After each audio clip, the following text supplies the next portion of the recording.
Hello ZZZ Proxies, it's your boy Josh, and we're back with the guides. Finally, I've been doing a bit of variety content, but this video will be going through the new Season 2 of Deadly Assault, the latest ZZZ game mode that brought quite the strain on many folks' accounts, as many of us lack all the options necessary to defeat foes like Bringer or the Ballet Twins. What are the bosses this time? What are the best units? And how can we most effectively get our coveted 9 stars? Let's find out right now. But before we begin, make sure to subscribe and comment down below your DA progress, as we'll be giving away a $30 monochrome pack exclusively here on YouTube, available to any subscribers. And because we hit the top 100 Zenless Zone Zero streamers over on Twitch, I am actually going to be giving the prize money all to you guys. So $100 poll session for ASSUALT could be yours if you guys also swing on by the Twitch channel and earn some raffle tickets. So thank you to everyone for your amazing support, and make sure to join our Twitch and of course our Discord as well for more notifications. Now,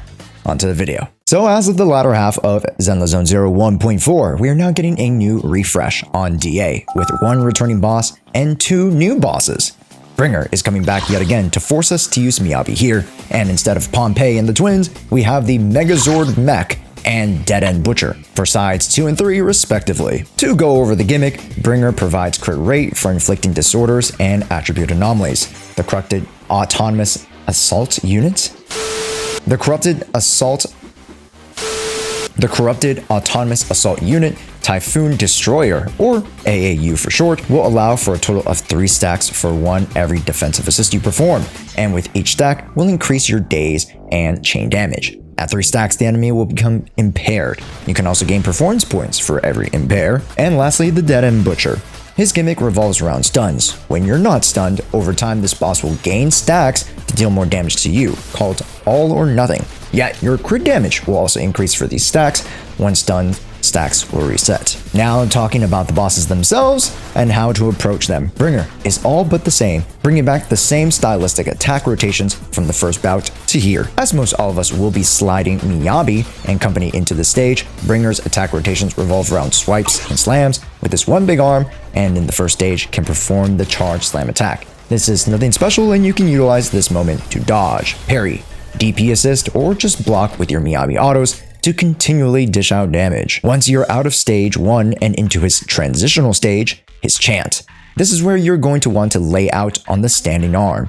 This arm has its own separate HP bar, and most of us will find it quite easy to break if you have the right units and the right amount of damage, which we will mention in a bit.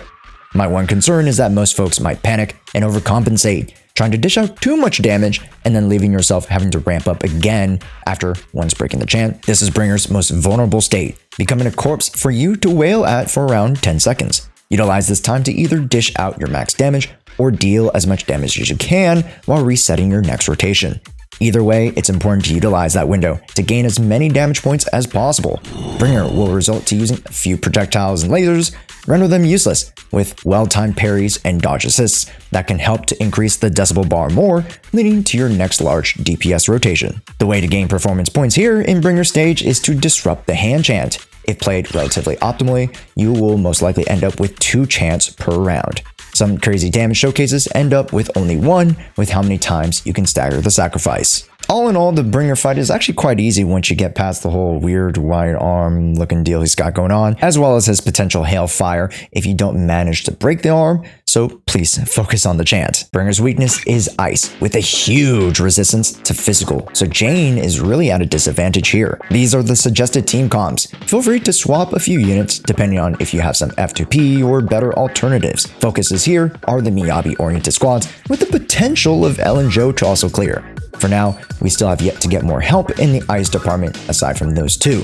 So make sure to use them here, since the other stages will require your other units. Talking about other stages, next will be the corrupted AAU Mech. This guy is physically enhanced and will perform more physical attacks than your usual mechs, who tend to slide back and fire missiles at the air. The AAU has a plethora of methods of hitting you, so please be cautious and utilize those sounds and visual cues to hit timely defensive assists. This will ultimately allow you to trigger more stuns against this boss and lead to stronger damage during those stun windows. Ideally, get this boss to 3 stacks of Overwhelmed to give you the max damage increase and grant the impaired debuff to slow him down. He can be a fast menace, and if you're not careful, he can swipe at you for large chunks of damage. grab those performance points by impairing into stun.